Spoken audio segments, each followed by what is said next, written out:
Hello everyone, apex classes के digital platform पर आपका हार्दिक स्वागत है।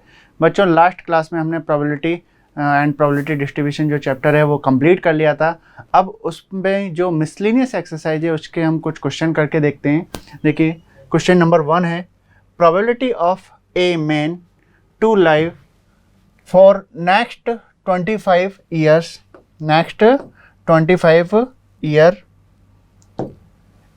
is 4/5 and so his wife is 3/4.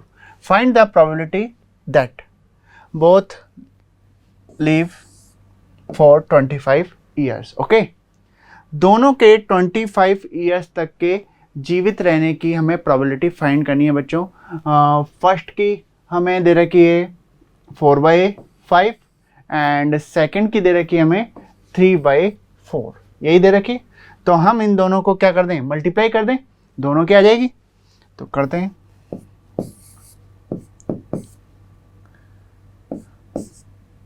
Probability, पहले हम ऐसा करते हैं,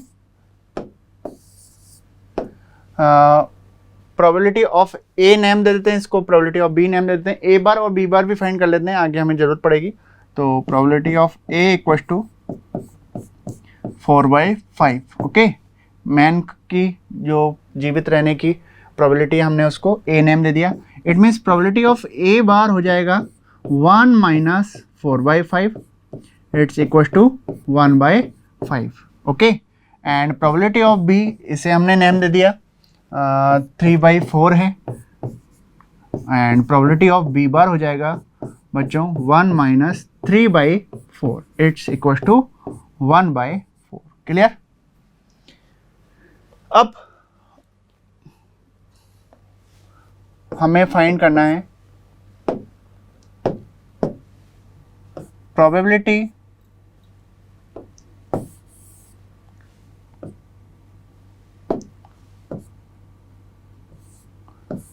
ऑफ गेटिंग, गेटिंग नहीं, probability of both live in 25 year, live for 25 year. Okay, तो मैन की लिए थी 4/5 और जो वाइफ थी उसकी थी 3/4। तो हम लिख देंगे 4/5 मल्टीप्लाई बाय 3/4, 4 से 4 कैंसिल, 3/5 प्रोबेबिलिटी हो गई दोनों के 25 ईयर्स तक जीवित रहने की प्रोबेबिलिटी। ओके, सेकंड है, at least one of them live for 25 year. At least one of them means दोनों में से कम एक के जीवित रहने की। ओके, कम से कम एक के जीवित रहने की, इसका मतलब हम लिख सकते हैं probability of at least one of them live 25 year means, देखिए, जब मैन जीवित रहा तो मैन के जीवित रहने की थी 4/5, एटलीस्ट का मतलब हमने 25 ईयर्स तक कौन जीवित रहा, मैन, लेकिन जो वाइफ थी उसकी वो जीवित नहीं रही, तो जीवित न रहने की क्या है 1/4 है। एंड आएगा, एंड का मीन्स मल्टीप्लाई आ जाएगा, और के लिए क्या आएगा प्लस। अब किसके लिखेंगे, मैन जीवित नहीं रहा कब तक, 25 ईयर्स तक, मीन्स 1/5, एंड मैन जीवित नहीं रहा तो कौन रहेगा, वुमेन जो थी वो जीवित रहेगी, तो वुमेन के जीवित रहने की प्रोबेबिलिटी हमारी थी 3/4, एंड और के लिए प्लस लगा दिया हमने। फिर दोनों भी जीवित रह सकते हैं, एटलीस्ट वन ऑफ देम का मतलब क्या है, या तो एक जीवित रहे या फिर दोनों, तो दोनों के जीवित रहने की प्रोबेबिलिटी क्या है 4/5 मल्टीप्लाई बाय 3/4। एलसीएम ले लेते हैं, एलसीएम आ जाएगा इसका 20, और ये हो गया 4 + 3 + 12, 15, ये हो जाएगा 19/20। And next question is only wife live for 25 year. Only wife की बात कर रहा है,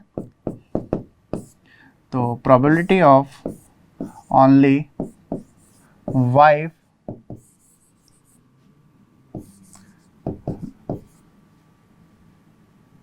$25 ईयर। ओके, तो क्या लिखेंगे? वाइफ के जीवित रहने की 25 ईयर्स तक के लिए प्रोबेबिलिटी क्या थी? 3/4। और वाइफ जीवित रही है ओनली, लेकिन जो मैन था वो जीवित नहीं रहा, तो मैन के जीवित नहीं रहने की प्रोबेबिलिटी क्या? 1/5 थी बच्चों। तो इसे सॉल्व करें तो 3/20 इसकी प्रोबेबिलिटी होगी बच्चों। Next question is in 3 group of children. Group के 3 ग्रुप हैं चिल्ड्रंस के। There are 3 girls and 1 boy, 2 girls and 2 boy, 1 girls and 3 boy. Means ये 3 ग्रुप में डिस्ट्रीब्यूट कर दिया है। फर्स्ट ग्रुप जो है उसमें 3 गर्ल्स एंड 1 बॉय है, एंड सेकंड जो ग्रुप है 2 गर्ल्स एंड 2 बॉयज़ हैं उसमें, और थर्ड ग्रुप में 1 गर्ल्स एंड 3 बॉयज़ हैं। A child is randomly selected, एक बच्चे को रैंडमली सेलेक्ट किया जाता है फ्रॉम ईच ग्रुप, किसी भी ग्रुप में से। Find the probability that selected children are 1 girl and 2 boys. तो जो सेलेक्टेड चिल्ड्रन हैं उनमें 1 गर्ल और 2 बॉयज़ होने चाहिए। तीनों ग्रुप के लिए बात हो रही है, तो तीनों ग्रुप के लिए हमें इस तरह से सॉल्व करना है। पहले हम एक काम करते हैं, फर्स्ट ग्रुप में जो बॉयज़ हैं उसको B1 से, सेकंड ग्रुप के बॉयज़ को B2 से, और थर्ड ग्रुप के बॉयज़ को B3 से डिनोट कर देंगे। एंड ऐसी प्रकार से हम गर्ल्स को G1, G2, G3 से डिनोट कर देते हैं। तो एक काम करते हैं, प्रोबेबिलिटी ऑफ B1 देखिए क्या हो जाएगी। प्रोबेबिलिटी ऑफ B1 क्या है? बॉयज़, वो भी फर्स्ट ग्रुप का। 1 बॉय है एंड 3 गर्ल हैं, टोटल कितने हुए? 4 हुए। और प्रोबेबिलिटी ऑफ B1 की बात करें, बॉयज़ के लिए प्रोबेबिलिटी क्या होगी? 1/4, क्योंकि फर्स्ट ग्रुप में जो बॉयज़ हैं वो 1 है। ओके, ऐसे प्रोबेबिलिटी ऑफ Z1 हो जाएगा 3 गर्ल्स हैं बच्चों, एंड टोटल मेंबर कितने हैं फर्स्ट ग्रुप में? 4। Probability of B2 2/4, because 2 boys and 2 girls are in second group. And probability of Z2 equals to 2/4, it's equals to 1/2 and it is equals to 1/2। Clear? And probability of B3 equals to probability of B3 जो group मतलब third जो group है उसमें first 1 girl है और 3 boys हैं बच्चों, तो B3 हो जाएगा 3/4 and probability of G3 equals to 1/4। Clear? तो हमें फाइंड करना है probability of selected children are 1 girl and 2 boys. Probability getting selected children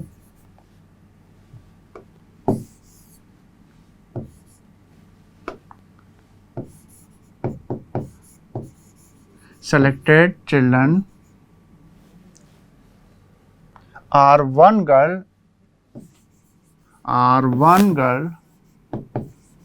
and 2 boys. Okay, ये हमें फाइंड करना है। 1 गर्ल होनी चाहिए और 2 बॉयज होने चाहिए, यही है 1 गर्ल एंड 2 बॉयज। अगर हम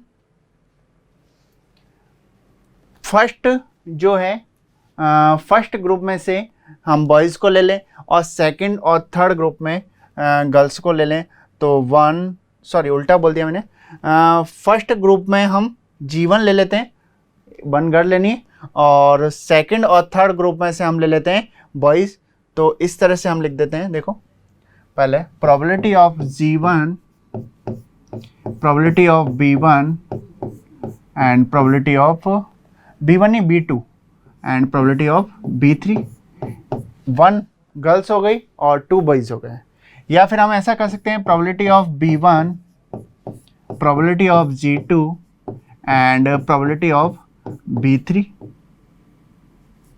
1 गर्ल्स एंड 2 बॉयज हो गए and plus probability of B1 plus probability of B2 and probability of G3।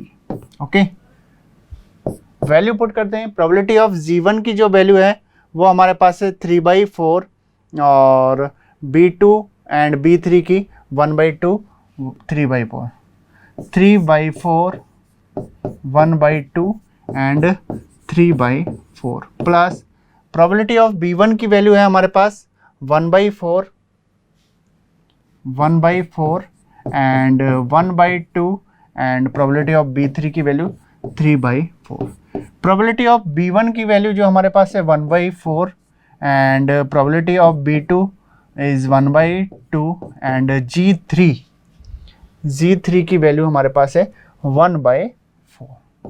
इसे सॉल्व कर लेते हैं। देखिए ये हो जाएगा 9/4 16 multiply by 2 32 plus 3/32 and plus 1/32। ये हो गया 32, 9 plus 3 12 and 12 plus 13/32 is this answer.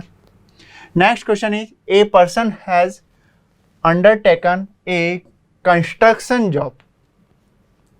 एक पर्सन है जो कंस्ट्रक्शन जॉब के लिए the probabilities are 0.65, जो probability दे रखी है उसकी 0.65 है, that there will be strike। अगर वहाँ स्ट्राइक होती है तो उसके लिए probability दे रखी है 0.65, 0.80 that the construction job will be completed on time। 0.85 जो है वो प्रोबेबिलिटी है कि कंस्ट्रक्शन जॉब कंप्लीट होती है कब, टाइम पर, on time. If there is no strike means जब स्ट्राइक नहीं होती है तो जो कंस्ट्रक्शन वर्क है उसके कंप्लीट होने की जो प्रोबेबिलिटी है वो 0.80 है बच्चों। नेक्स्ट है 0.32 that the construction job will be completed on time if there is a strike. Means 0.32 जो प्रोबेबिलिटी दे रखी है वो दे रखी है कंस्ट्रक्शन वर्क के टाइम पर कंप्लीट होने की, लेकिन जब क्या हो, स्ट्राइक हुई हो। ठीक है, determine the probability that the construction job will be completed on time. Okay, तो देखिए हम इससे 0 प्रोबेबिलिटी ऑफ ए नेम दे दें,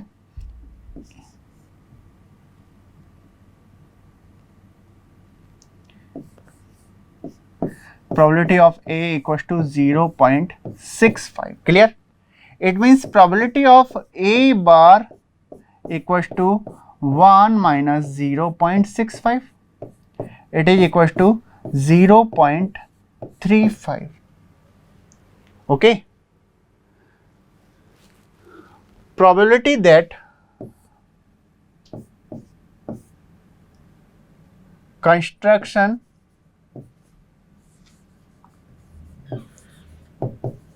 construction job will be complete on time। Okay,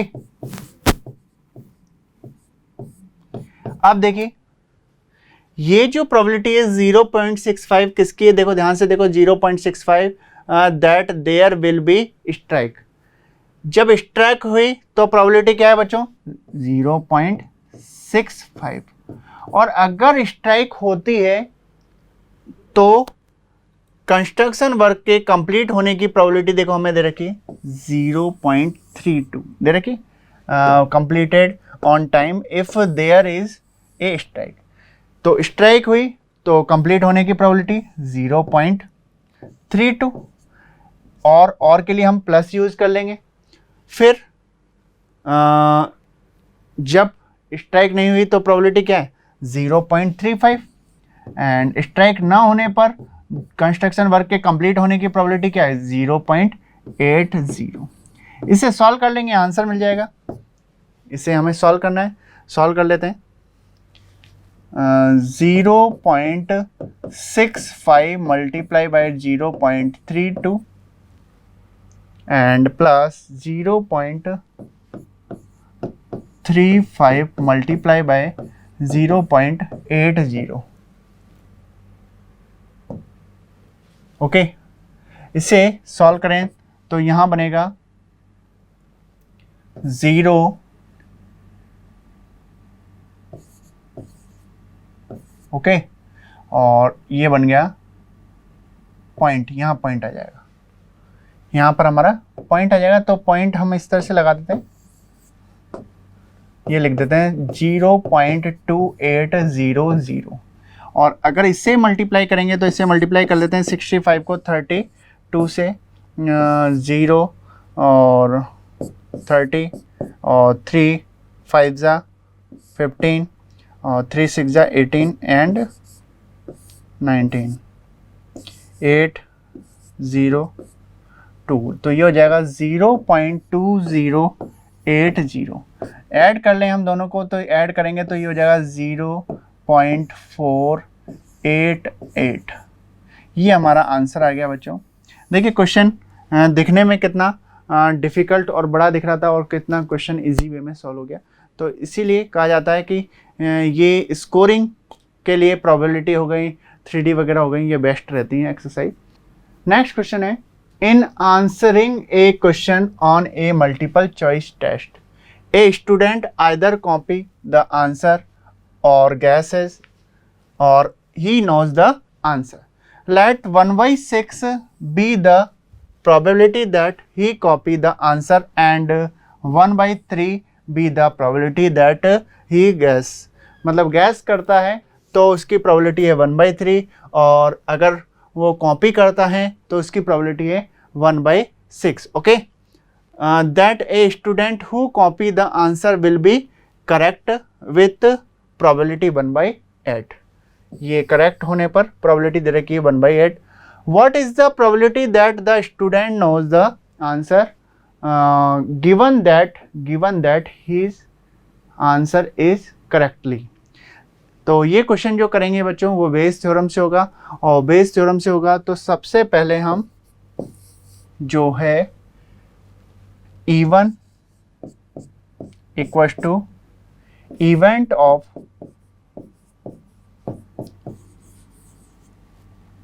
student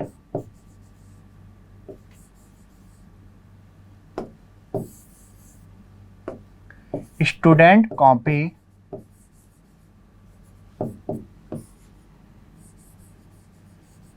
the answer, okay, and E2 equals to event of student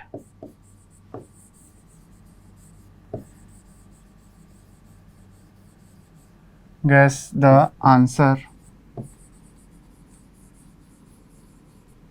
and E3 is event of student knows the answer, okay, student knows the answer, clear।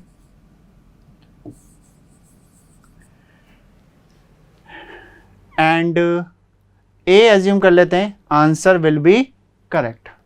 ए हम लिख देते हैं, यहाँ पर ही लिख देता हूँ, या नेक्स्ट पेज पे लिख लें, चलो यहाँ लिख देते हैं A equals to event of answer will be correct. Okay, means probability of E1 equals to है हमारे पास 1/6 and probability of E2 equals to है 1/3। प्रोबेबिलिटी ऑफ E3 हम फाइंड कर लेंगे बच्चों। कैसे फाइंड करेंगे, देखिए प्रोबेबिलिटी ऑफ E3 सिंस करके हम लिख सकते हैं probability of E1 plus probability of E2 and plus probability of E3 equals to 1। Probabilities का जो सम होता है वो 1 होता है।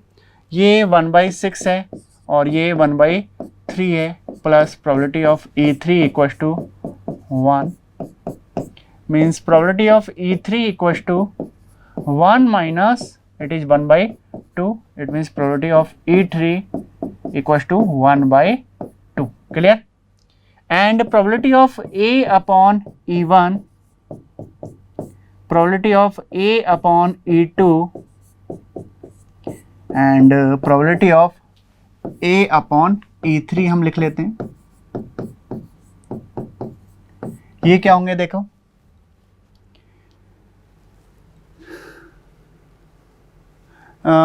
that he यहाँ दे रखा assuming that a student who copy the answer will be correct with probability 1/8। copy the answer means A upon E1 हमें given है 1/8, ओके। A upon E1 1/8 क्योंकि हमने copy the answer के लिए यही हमने assume करा था। what is the probability,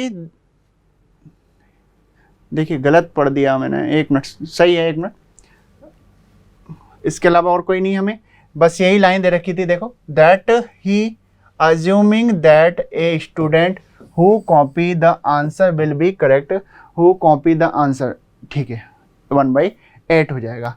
अब E2 हमने अज्यूम करा था स्टूडेंट के गैस करने को, तो गैस करेगा तो उसकी प्रोबेबिलिटी क्या होगी, टोटल जो ऑब्जेक्ट होते हैं 4 होते हैं तो 1/4 हो सकती भाई। एक आंसर सही होगा गैस करने पर तो उसकी प्रोबेबिलिटी क्या रहेगी, 1/4 ही होगी, क्योंकि ऑब्जेक्ट जो होते हैं 4 होते हैं ABCD के फॉर्म में।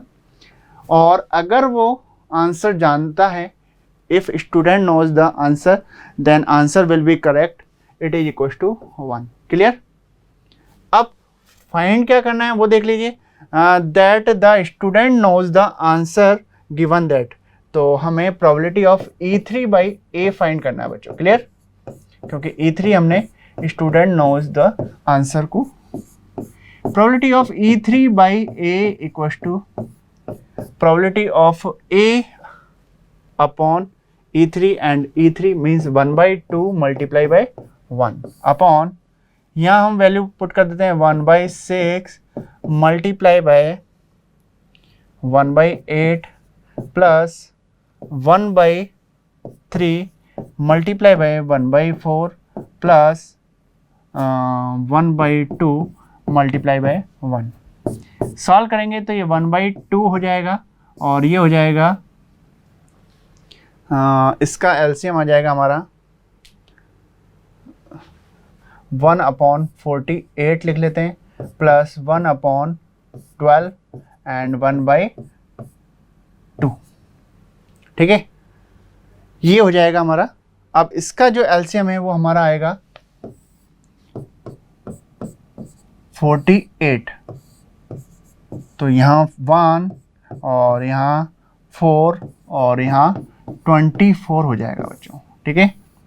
अब इसे अगर हम सॉल्व करें तो ये हो जाएगा 1/2 and upon 25 and 24 plus 1 25 plus 4 29 upon 48, और इसे सॉल्व करेंगे तो ये हो जाएगा 1/2 multiply by 48 upon 29 and it is equal to 24/29।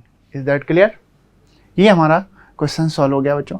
Next question is the random variable x has a probability distribution probability of x of the following form where k is some number। ये given है probability of x, if x equals to 0 then k, if x equals to 1 then probability is 2k and if x equals to 2 then probability of x equals to 3k, otherwise 0 है। x equal to 2 के अलावा अगर हम कहें तो ये जो probability है उसकी वैल्यू 0 है। बोला है determine the value of k। देखिए बच्चों, हम जानते हैं कि प्रोबेबिलिटी डिस्ट्रीब्यूशन का जो सम होता है वो इक्वल टू 1 होता है, तो हम लिख सकते हैं probability of x equal to 0 plus probability of x equal to 1 plus probability of x equal to 2 and plus probability of x equal to other लिख देते हैं, it is equals to 1, its value k and its value 2k plus its 3k and its 0, it is equals to 1, 3k 2k 5k and 5k plus k 6k, 6k equals to 1 means k equals to 1 by 6, clear? k equals to 1 by 6 हो गया। It means probability distribution अगर हम लिखें तो हम लिख सकते हैं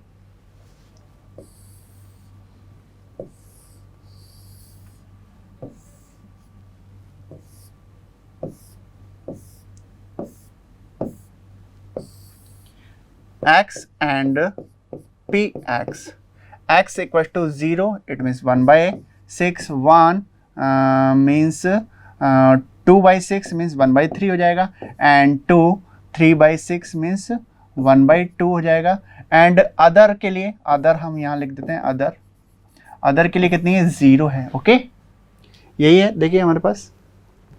अब हमें फाइंड करना है probability of x less than 1। Second question is probability of x less than 2 है, x less than 2, it is equal to probability of x equal to 0 plus probability of x equal to 1, clear? Less than 2 means x equal to 0 और x equal to 1 and और means positive sign, plus sign. Probability of x equal to 0 is 1 by 6 and 1 by 3, it is equal to 3 by 6 means 1 by 2। Next question is ये आप find कर लीजिएगा, plus probability of x equal to 2 और ले लीजिएगा। Next हम कर रहे हैं probability of x greater than equal to, इसी में थर्ड पार्ट है probability of x greater than equal to, it is equal to probability of x equal to 2 and और plus probability of x equal to other, clear? x equal to 2 पर जो probability है 1 by 2 है and other पर 0 है, it is equal to 1 by 2, clear है बच्चों? देखिए क्वेश्चन में कोई, अभी तक हमने प्रोबेबिलिटी के कोई से भी क्वेश्चन कर रहे हो बच्चों, कोई भी डिफ़िकल्ट नहीं है, बस हमें लॉजिक समझना है। लॉजिक का मतलब ये है कि माइंड में हमें ये सेट करना है कि किस तरह का क्वेश्चन होगा, तब हमें कौन सा मेथड यूज करना है या किस तरह से क्वेश्चन को करना है, ठीक है? Next question is a random variable x can take all non-negative values and the probability that x take the value r is proportional to alpha power r where 0 less than alpha less than 1 means जो alpha है उसकी value 0 और 1 के between है। यहाँ बोला है जो x है उसकी वैल्यू r पर, मतलब probability of x equal to r, probability of x equal to r बच्चों जो है वो प्रोपोर्शनल है अल्फा पावर r पे। ध्यान दीजिएगा ये प्रोपोर्शनल का साइन है और ये अल्फा है, ओके, मैच ना हो जाए, अल्फा है, थोड़ा सा मैं ऐसे कर रहा हूँ, अल्फा पावर r। जब प्रोपोर्शनल का साइन को हम हटाते हैं बच्चों तो कांस्टेंट यूज करते हैं, के यूज कर लिया हमने, के अल्फा पे पावर r, ओके, क्लियर है? अब हमें फाइंड करना है probability of x equal to 0। तो सबसे पहले probability of x equal to 0 ही पुट कर लेते हैं। x equal to 0 means k alpha power 0, clear? It means probability of it is equal to k हो जाएगा बच्चों। अब के तो कांस्टेंट है, हमें इसकी तो वैल्यू फाइंड करनी है, x equal to 0 means probability आनी चाहिए।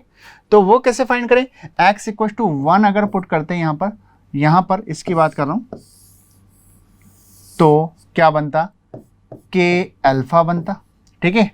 एक्स इक्वल टू 2 पुट करते हैं तो क्या बनता, के अल्फा स्क्वायर बनता। अब ये तो इस तरह से सीरीज चलती रहती है, लेकिन हम इतना जानते हैं कि ये जो प्रोबेबिलिटी डिस्ट्रीब्यूशन होता है,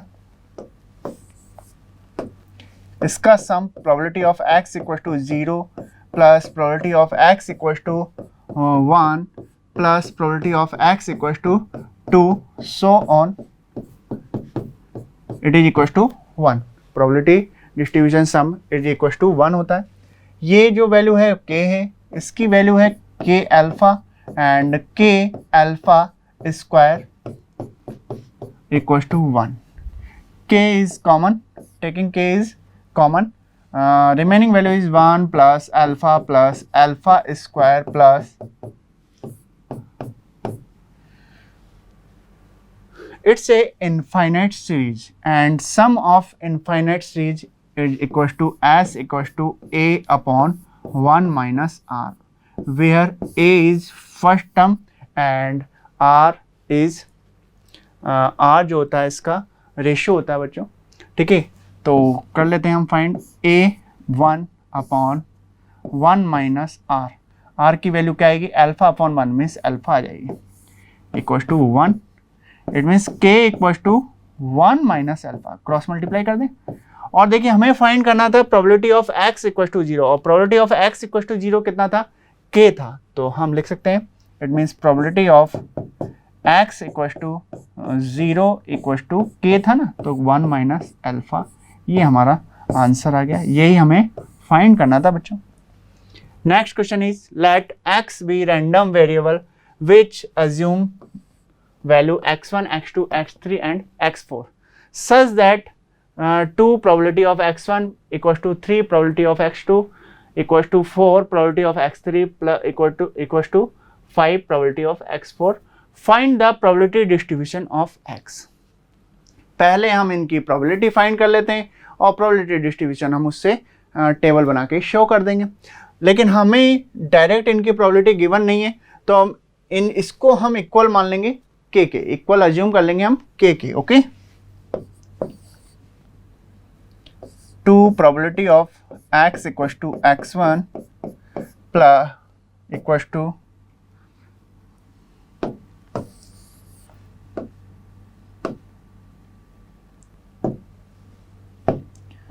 2 probability of x equals to x1 equals to 3 probability of x equals to x2 equals to 4 probability of x equals to x3 and equals to 5 probability of x equals to x4, it is equals to k, let, okay।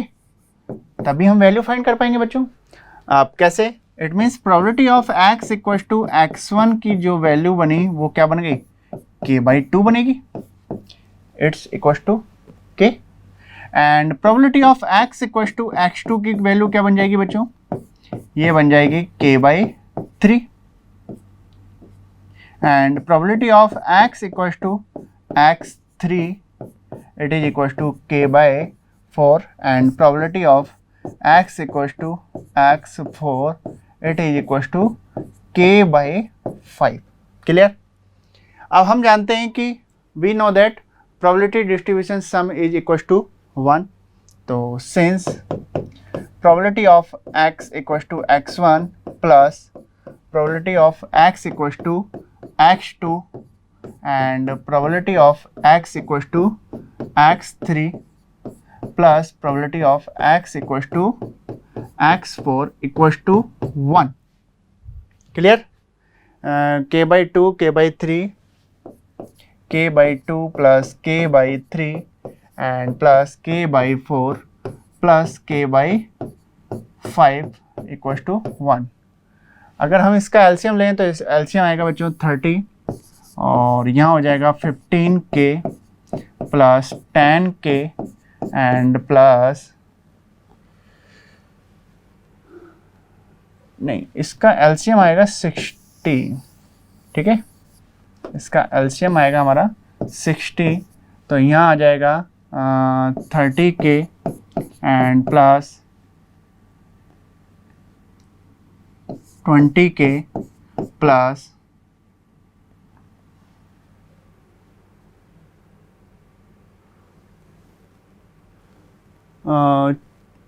4 से divide करेंगे तो 15k, okay, and plus 5 से divide करेंगे तो 12k equals to 1। इसको add कर लेते हैं 50 और ये 65, और 65 में ये 50 हो गया, और 50 में अगर हमने ये ऐड करा तो हो गया 65, और 65 में 12 को ऐड करेंगे तो हो जाएगा 65 में 12 को ऐड कर रहे हैं 77k upon 60 equals to 1। It means k equals to आ जाएगा 60 अपॉन 77। क्लियर?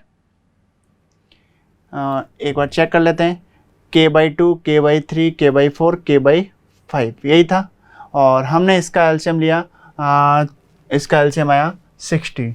यहाँ पर हमने लिख दिया 30, और यहाँ लिख दिया 20, और यहाँ लिख दिया हमने 15k एंड 12k। ये हमारी वैल्यू आ गई। अब k की वैल्यू हम पुट करते जाएंगे और ये हमें सारी वैल्यू मिलती जाएंगी। Probability of x equals to x1 की जो वैल्यू होगी वो कितनी हो जाएगी, 30 अपॉन 77 हो जाएगी, k/2 थी ना, and probability of x equals to x2 क्या हो जाएगी, ये हमारी आ जाएगी k/3 थी, k/3 मीन्स 3 से ये कटेगा तो 20 अपॉन 77, और ये आ जाएगी x equals to 15 upon 77, and probability of x equals to x4 मिल जाएगा हमें 12 अपॉन 77। और यही हमें फाइंड करना था प्रोबेबिलिटी डिस्ट्रीब्यूशन, तो हम इसको जो टेबल है उसमें लिख देंगे, ये हमारा आंसर हो जाएगा बच्चों। देखिए ये जो हमारी एक्सरसाइज थी प्रोबेबिलिटी एंड प्रोबेबिलिटी डिस्ट्रीब्यूशन बच्चों कंप्लीट हो चुकी है। कुछ क्वेश्चन आप जो भी बचे हुए हैं एग्जाम्पल हैं या एक्सरसाइज के कुछ क्वेश्चन हैं वो आप कंप्लीट करिएगा, कंप्लीट कर पाएंगे अगर आप ढंग से क्लास को अटेंड कर रहे हैं तो, ठीक है। तो मिलते हैं नेक्स्ट क्लास में नेक्स्ट एक्सरसाइज के साथ। Thank you so much. Subscribe करें हमारा apex classes edutech YouTube channel, साथ ही बेल आइकन को क्लिक करना बिल्कुल ना भूलें ताकि आगे आने वाले सभी यूट्यूब वीडियोस की अपडेटेड नोटिफिकेशंस सबसे पहले आपको मिले। Apex classes edutech, subscribe now.